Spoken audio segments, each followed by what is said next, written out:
안녕하세요, 오승렬입니다. 오디오 브랜드 탐구. 오늘은 벨칸토를 살펴보는 시간입니다. 미니애폴리스 저기 약간 시카고 서쪽이죠. 특이한 데 있습니다. 오디오 제조사 중에서 거기 출신이 드물죠. 가장 글쎄 앞으로도 크게 될 브랜드, 이미 뭐 한 30년을 달려온 회사인데 제가 보기엔 아직도 본 모습이 많이 알려지지 않았다고 생각이 됩니다. 특히 우리나라 쪽에. 그 다음에 오디오 앰프의 어떤 그 진정성이랄까? 실제로 오디오 앰프가 이렇게 돼야 된다. 이런 성능을 내야 된다. 스피커를 이렇게 드라이브 해야 된다라는 그런 것들의 어떤 덕목을 잘 갖췄음에도 불구하고 생각보다 덜 알려져 있는 브랜드. 하지만 차츰 사용자들이 넓혀져 가고 있는, 그래서 앞으로 크게 될 대표적인 앰프 브랜드로 생각하는 그 벨칸토를 살펴보도록 하겠습니다.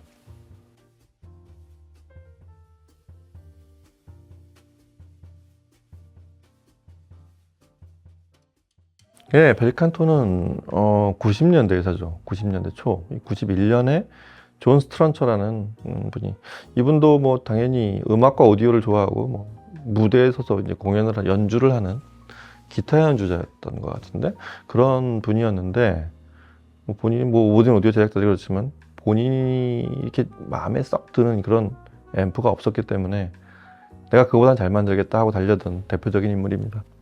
실제로 우리가 아는 이 회사 벨칸토라는 회사는 이제 디지털 증폭단, 그다음에 그 디지털 프로세싱에 있어서 거의 첨단을 달리는 대표적인 회사인데, 처음에 시작은 진공관부터 했어요. 그 845 송신관으로 만든 그런 진공관 앰프로 시작했다는 걸 의외로 아는 분들이 많지 않습니다. 근데 그게 의미하는 바가 꽤 있습니다. 진공관 앰프 사운드를 본인이 이제 제일 좋은 앰프를 만들려고 달려들었을 때 먼저 시작을 한 게 진공관이었다는 게, 진공관 사운드를 모범으로 하고 있다는, 벨칸토는 그런 회사라는 걸 짐작할 수 있죠. 그래서 실제로 디지털 앰프를 만들게 된 건 98년부터예요. 그러니까 그 사이는 진공관 앰프를 만들어 보다가 이거를 디지털 앰프, 시대의 조류이기도 하고, 90년대 말이면 디지털 앰프를 만들기에는 오히려 빨랐습니다. 90년대 말에 디지털 앰프들이 그렇게 많지 않았죠. 아직 좀 D클래스 증폭은 초기 단계였고, 아직은 좀 D클래스 앰프는 산업용이야 라는 인식이 오디오파이들 쪽에서 봤을 때 그랬던 시절인 걸 생각하면은 빨랐던 회사라고 할 수 있습니다. 왜냐하면 초기부터 상당히 완성도가 높았기 때문이에요.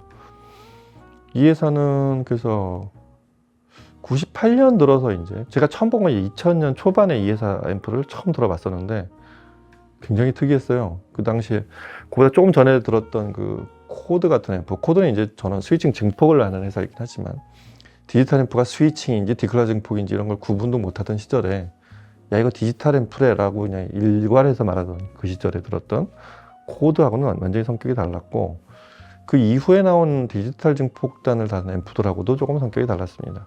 여하튼 그게 바로 이볼루션이었죠. 디자인 자체도 되게 특이하게 이렇게 은색 패널로 가운데가 이렇게 약간 불룩하게 나온 그런 상당히 평범한 디자인을 했던, 흔치는 않지만 디자인 자체가 이렇게 막 사람을 어필하는 이런 디자인은 아니었던 것 같아요. 그런 디자인을 만든 이볼루션, 그 실버 시리즈, 이렇게 시작을 한 게 벨칸토 디지털의 시작이었습니다. 그래서 그 이볼루션은 그 이후로도 계속 은색 실버 시리즈라고 해서 쭉 발전을 해서 그 이쪽 계열로 발전해 온 게, 나중에 나오는 블랙 시리즈가 있어요. 이쪽이 좀 더 상급기고 서로 라인이 좀 성향이 좀 다르긴 합니다만 그 기본 원리는 당연히 똑같겠죠. 근데 시작 자체는 이볼루션 시리즈 시작을 했기 때문에 이쪽이 좀 더 메인스트림이라는 느낌이 좀 있긴 해요. 상을 휩쓴 쪽은 전부 블랙 쪽입니다, 물론.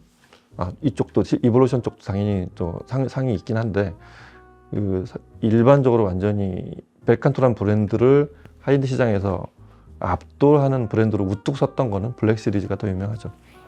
이 이볼루션 시리즈는 일단 이 이볼루션 시리즈 이제 실버 시리즈라고 이제 칭하고, 이쪽 그 ASC나 이제 MPS가 있고 블랙 E1X, EX가 있는 이쪽을 블랙 시리즈라고 이제 보통 통칭을 하는데, 나중에 이 이볼루션도 색깔이 다 블랙으로 바뀌었습니다. 그래서 사실은 실버하고 블랙을 구분하는 게 좀 이제 애매해졌는데, 그 통칭 이쪽을 블랙 쪽, 원래 처음부터 블랙이었던 쪽을, 그다음에 은색이었다가 이제 블랙으로 된 이쪽을 이제 이볼루션 2.1 시리즈 약칭해서 이렇게 부릅니다. 그래서 E1 쪽은 서로 증폭장이 달라요. 이쪽은 처음부터 뱅 앤 럽슨의 IC 모듈을 써서 그 디클라 증폭을 하는 그렇게 쭉 흘러왔고요. 그런 흐름으로. 그다음에 블랙 시리즈는 처음부터 하이펙스 N코어 모듈을 썼습니다. 그래서 이 회사가 이 블랙 시리즈가 하이엔드 시장에서 큰 안타를 치고 홈런을 날리기 시작했던 게 이 블랙 시리즈 ASC, 그다음에 MPS, ASC는 풀이고 MPS는 파워죠. 이 제품들이 놀랍게도 세계 최고의 이제 저널인, 둘 다 미국 회사지만 스테레오파일하고 디 앱솔루트 사운드, TAS, 이 두 회사가 서로 앞다퉈서, 하지만 같은 해 상을 주기에는 양쪽의 권위가 있기 때문에 한 회사가 그 해의 제품으로 뽑으니까 그 다음 해에 또 똑같은 제품을 올해의 제품으로 뽑고, 좀 특이한 그런 수상을 했어요. 또 그런가 하면 이쪽에서 또 실버 라인, 이볼루션 E1 라인업에서도 인티앰프나 또 모노블록 파워인 레퍼런스 6M, 600M 이런 제품들이 또 에디터스 초이스 이런 상을 받으면 또 앰프 하나를 또 뭐 베스트 앰프 뭐 이런 쪽으로 상을 주기 시작해서, 바꿔 말하면 그 전체 제품들이 계속 미국 평단에서 그해 최고의 제품이나 아주 최고의 찬사를 받았습니다. 이런 시리즈로 좀 흘러왔어요. 이 회사의 앰프의 특징이 뭐냐 그러면 그게 조금 요약을 이제 정돈이 안 되는 분들이 많은데, 간단하게 요약하면은 이렇게 돼요. 그러니까 입력단하고 이제 입력 쪽하고 출력 쪽을 보면, 프로세싱 쪽을 포함한 그런 출력 쪽을 본다면, 입력 쪽을 전부 모든 입력을 다 비동기식 입력으로 그렇게 처리를 합니다. 그 다음에 프로세싱은 이제 HDR 코어라고 해서, 그게 이제 필터 그러니까 HDR 필터라고도 하고, 그 클럭까지를 포함한 전체 프로세싱 방식을 그냥 HDR이라고 부르는데, 이게 전체 그 시스템 프로세싱과 출력까지를 다 그 HDR 기반으로 설계를 해서, 기본적으로 초저 노이즈, 그 다음에 지터를 저감 정도가 아니라 최소화시키는, 그렇게 최종적으로 아날로그와 매우 유사한 사운드, 아까 이 회사 처음에 진공관 앰프 만들었다 그랬었잖아요, 존 스트런처가. 그런 사운드로 만들어내는데 목표가 있는, 그렇게 해서 그걸 결국 시행을 시켜서 완성한, 그런데 이제 그 벨칸토 사운드의 어떤 차별화 이런 게 있었다고 생각이 됩니다. 그래서 실제로 블랙 시리즈와 이제 하나 제품이 개발하면, 블랙 시리즈도 그렇고 이제 그걸 트리클 다운이라고 꼭 해야 될지 모르겠는데, 조금씩 그 서로 규모를 축소한 형태로 가격대가 좀 있으니까 이쪽 E1 쪽에도 동일하게 적용을 하는, 그래서 서로 사이즈만 다르고 그 레인지가 좀 다른, 스케일이 좀 다른 그런 두 라인업에 공통적으로 이 HDR 필터나 이런 것들이 적용이 되어 있습니다. 이 회사 제품들은 특징적으로 모두 이제 다 블랙으로 된 이유가 이제 좀 정확히 전 회사의 컨셉이라고 할 수도 있겠지만, 되게 단순하게 심플하게 생겼어요. 디자인 자체가 그 위에 상급 제품들은 이제 폭이 넓고, 이제 그거로 좀 서로 E1 시리즈하고 이제 구분을 하지만, 폭이 넓고 조금 글쎄 중량감이 있고 샤시가 이제 무거워지고 이런 게 있긴 한데, 굉장히 단순하게 생겼어요.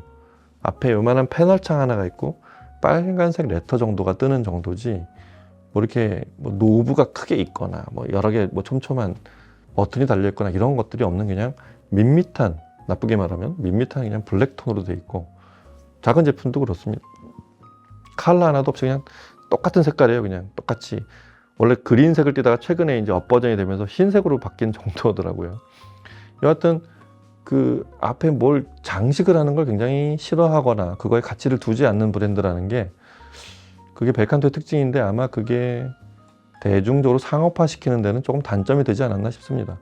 소리를 들어보기까지 이렇게 사람을 이끌어내는 좀 좋은 툴이 되지는 않았던 것 같아요. 하지만 소리를 들어보고 나서는, 그래서 이제 서서히 팬들이 늘어난다는 얘기인데, 입소문으로 이 회사 앰프 장난 아니다, 뭐 이런 얘기들이 이제 번지면서, 실제로 저 레퍼런스 600M 같은 앰프는 그 모노블록인데 국내에서 한 700만 원대 정도에 판매가 됐었죠. 이제 601로 이제 업그레이드가 되는데 업버전이 나오고 단종이 되는데 이 제품 제가 굉장히 오랫동안 듣고 있는데 저 앱솔루트 사운드 그 평론가 중에 그 앰프 전문가 있어요. 이게 대형기만 큰 앰프들만 많이 쓰는 친구인데 각 앰프의 특징을 너무 잘 알죠. 근데 레퍼런스 600M을 듣고 평을 하기를 내가 들어본 앰프 중에 가장 소리가 좋다. 아주 그냥 간단하게 말을 했어요. 뭐가 어떻다가 아니고 그 대형기의 전원부가 별도인 이런 묵직하고 큰 이런 스피커만한 스피커들을 듣던 그 평론가가 가장 소리가 좋다라고 그냥 아주 간단하게 평을 하면서 그게 잘 알려지지 않아서 일반 오디오 파일들 사이에서는 그렇게까지 좀 알려지지 않았던 모양인데 그건 굉장한 제가 아는 그분이 쓴 앰프들 90년대 명기들, 그다음에 2000년대 명기들 그 앰프들하고 비교했을 때 저는 어느 정도 수긍이 가는 그런 평이었다고 생각이 됩니다. 여하튼 가볍고 심플하고 디자인 자체도 아주 그냥 단순하게 만든 이 앰프는 벨칸토 앰프의 가장 큰 특징은 드라이브가 굉장히 뛰어나다는 거. 아까 말한 HDR 필터랑 그다음에 초저하 노이즈, 그 fem토 클럽까지 그렇게 아주 잘게 쪼갠 그런 지터 저감 회로 그런 클러킹 이런 것들이 일단 스트리머가 포함이 되어 있는 앰프라고 이제 표현하자면 일단 입력이 되어 있는 신호를 노이즈 레벨을 굉장히 낮춘다는 데 있습니다. 그래서 벨칸토 앰프를 스피커에 연결하고서 스피커에 아주 귀를 가까이 대보면 항상 저는 그런 테스트를 하는데 일단 아무 소리도 안 들려요. 일단 그게 모든 디지털 앰프가 그렇지는 않거든요. 그런 앰프라는 데서 일단은 좀 많은 신뢰감이 가기 시작합니다. 조금 끌리기 시작하는 포인트가 되기 시작하고 소리가 흘러나오면 전 대역의 어떤 평탄함이라고 하죠. 이제 플랫하게 쭉 가는 드라이브의 성능을 이제 평가하기 이전에 전 대역이 하나의 어느 스피커를 물려놔도 꽤 큰 스피커를 이렇게 유닛이 많이 달리고 저임피던스까지 떨어지는 그런 큰 스피커들을 이렇게 연결해봐도 스피커 전체가 하나에서 나오는 소리라는 느낌을 많이 주는 거는 전 대역이 서로 이렇게 위상 차이나 이런 것들이 서로 좀 더 개입하지 않는 느낌. 그때 느껴지는 이런 일체감. 스피커 유닛이 몇 개인지가 의식되지 않는 소리 있죠. 이런 소리를 내는데 일단 첫 번째 벨칸토의 특징이 있습니다. 두 번째는 소리 자체 그 음색인데 음색이 대단히 매끄러워요. 통치 그냥 아날로그적이라고 할 수 있는, 그 다음에 진공관이라는 걸 자꾸 떠올리게 되는 그런 아주 매끄럽기도 하지만, 진공관을 이제 매끄러움으로 다 상징할 수는 없는데 매끄럽기도 하지만 뭔가 이렇게 굉장히 필름적인 느낌, 아주 리얼한 생생한 생동감, 생생한 느낌을 주는 그런 질감을 준다는데 다른 디지털 앰프하고 좀 다른 그런 점들이 있습니다. 그래서 그런 음색이 일단 빠져들게, 어떻게 보면 가장 큰 매력이 되는 벨칸토 앰프를 사고 싶게 만드는, 내가 옆에다 두고 쓰고 싶게 만드는, 그게 좀 더 음색 쪽에 좀 더 강한 흡입력이 있습니다. 그 다음에 세 번째로 이제 오디오적인 특징인데, 전 대역 중에 베이스 드라이브 능력이 굉장히 뛰어나요. 그러니까 저음이 모호한, 실제로 그렇다고 생각하지도 않았던 앰프에서 벨칸토 앰프로 바꾸고 나면 베이스의 어떤 고탄력, 아주 탄력이 있으면서도 타이트해진, 그러니까 굉장히 듣기 좋은 해상도를 가진 저역. 해상도가 높다고 해서 이게 좀 듣기 좋은 소리가 꼭 이렇게 보장이 되는 건 아닌데, 베이스가 딱 필요한 만큼 그러니까 앰프가 딱 통제를 하고 있다는 느낌을 받는 그런 앰프가 벨칸토입니다. 이런 특징을 고루 갖춘, 사실은 입력단에, 이제 프리단에 있는 DAC와 적당한 스트리머를 잘 갖추기를 한다면, 일체화된 그런 앰프들도 많습니다만 벨칸토에는 그런 걸 갖추면 사실 벨칸토의 핵심은 파워 앰프에 있기 때문에 그런 파워 앰프로 쓰기에는 최적의 앰프 중에 하나가 아닐까 싶습니다. 앰프가 크게 이렇게 사이즈가 큰 앰프 좋아하시지 않는 분들은 좀 더 그럴 거예요. 그래서 그런 특성이 벨칸토 앰프를 그냥 모듈체로 스피커에 내입을 시켜서 그런 제품을 만들어내는 어떤 그런 상상을 많이 하게 됐을 텐데, 최근에 지금 미국 최고의 하이엔드 브랜드 중에 하나죠. YG 어쿠스틱의 라인업 이름이 있는데 그 액티브 라인업에 전부 벨칸토 앰프들이 들어갔습니다. 하여튼 그런 것만 봐도 YG 어쿠스틱 같은 회사가 벨칸토라는 앰프를 자사의 드라이브 앰프, 액티브 모듈로 그렇게 선정을 한 이유도 전 충분히 납득이 갑니다. 그 액티브 앰프 소리 잠깐 들어봤는데 아주 좋더라고요. 자, 이 벨칸토는 사실 여러 가지를 다 갖췄어요. 그 여러 평론가들이 최고의 제품으로 뽑는 그런 어떤 그 사운드로 평가를 받을 수 있는 그런 성능, 그 다음에 실제로 제작의 어떤 선구자적인 역할을 했던 그 D클래스 증폭과 그런 그 로우 노이즈 그런 프로세싱, 그런 거를 자사의 그 D클래스 증폭 모듈로 완성해낸, 자사 고유 회로로 완성해낸 대표적인 하이엔드 브랜드이고, 외모에서는 그런 것들을 크게 이렇게 편성하지 않은, 아마 외모에 좀 더 많은 게 들어갔다면 벨칸토 앰프 가격은 지금보다 좀 더 높았을 거예요. 그냥 일반적으로 접근할 수 있는 대표적인 제품만 봐도, 예를 들면 파워 앰프인 레퍼런스 600M E1 시리즈, 에볼루션 1 시리즈, 그 다음에 저 ASC 프리와 MPS1, MPS 이 두 제품은 프리파워는 한 짝으로 당연히 따라다녀야 되고요. 이게 소위 말하는 최고의 상을 다 휩쓴 그 블랙 프리파워 조합이죠. 그 다음에 이제 E1이나 E1X 같은 제품들이 있고, 그 다음에 단품으로 따로 쓴다고 해도 레퍼런스 600M하고 같은 사이즈로 만든 그 DAC 2.8 하나 이제 업그레이드가 됐죠. 에볼루션 1, DAC 2.8 같은 제품도 상당히 만족도가 높습니다. 아마 이거로 DAC 하나가 필요해서 이 DAC 2.8을 사신 분들은 같은 사이즈 벨칸토의 601M 이제 업그레이드가 된 601M 같은 모노블럭을 찾게 될 가능성이 굉장히 높고요. 그러고서는 이제 좀 더 좋은 스트리머를 아마 붙이고 싶어 하실 거예요. 자, 오늘은 이렇게 해서 90년대에 출발해서 굉장히 선구자적으로 디지털 앰프의 새로운 신개념을 개척해 나간, 굉장히 아날로그에 가장 가까운 디지털 앰프, D클래스 증폭 앰프인 벨칸토의 제품들과 회사를 살펴봤습니다. 다음 시간에 다른 제품과 브랜드로 다시 또 찾아뵙도록 할게요. 감사합니다.